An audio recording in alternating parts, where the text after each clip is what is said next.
আমি সোমনাথ আর আপনারা দেখছেন দ্য গ্রিন রিভলিউশন। বন্ধুরা, আপনারা টাইটেল দেখে নিশ্চয়ই বুঝেই গেছেন এটা একটা পলিনেশন ভিডিও। প্রথমেই আমি বলে দিই এই বিশেষ পলিনেশনটা করতে কি কি লাগবে।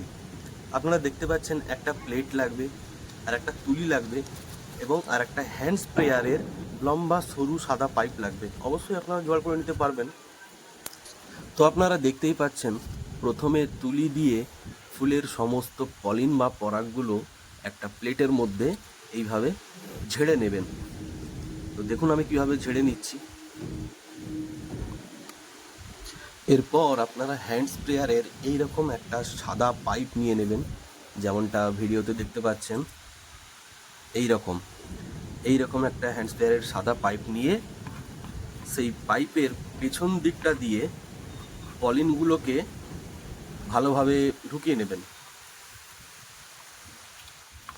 দেখুন আমি যেমনটা দেখাচ্ছি, এইভাবে এইভাবে পাইপের পেছনের দিকে পলিনগুলোকে ভালোভাবে ঢুকিয়ে নেবেন। এইভাবে পলিনগুলো পাইপের মধ্যে নিয়ে নেওয়ার পর আপনারা দেখুন, ফুলের যে গর্ভদণ্ডটা আছে, গর্ভদণ্ডর মাঝখানে যে ফুটোটা বা ছিদ্রটা আছে, সেই ছিদ্রর মধ্যে এইভাবে দেখুন, যেভাবে দেখাচ্ছেন এইভাবে পলিনগুলোকে ঢেলে দিতে হবে। যত বেশি পলিন এই গর্ভদণ্ডের মধ্যে দিতে পারবেন ততই ভালো। এটার জন্যই কিন্তু ফলের সাইজটা বড় হয়। বাকি পলেনটা আপনারা তুলি দিয়ে গর্ভদণ্ডের চারপাশে লাগিয়ে দেবেন, দেখুন যেমনটা আমি ভিডিওর মাধ্যমে দেখাচ্ছি। আর আপনার কাছে তুলি না থাকলে এরকম একটা বানিয়ে নেবেন পাইপের এক সাইডে, তাহলে তাতে সুবিধা হবে।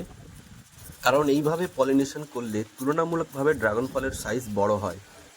এই সাইজ বড় হওয়ার ব্যাপারটা একটু বলি। ধরুন, ভ্যারাইটি অনুযায়ী ড্রাগন ফলের সাইজ যদি 300 থেকে 350 গ্রাম অ্যাভারেজ ওয়েট হয়, সেইটা 400 থেকে 500 বা 550 গ্রাম ওয়েট হয়ে যাবে এইরকমভাবে পলিনেশন করলে। তবে গাছের প্রত্যেকটা ফলের সাইজই যে বড় হবে এমনটা কিন্তু নয় বন্ধুরা। আপনার গাছে যদি 5 থেকে 6টা ফুল এসে থাকে, তার মধ্যে 4টে ফল অন্তত বড় সাইজ হবে। আর পলিনেশন করার সঠিক সময়টা হলো রাত 10:30 থেকে 11টার মধ্যে।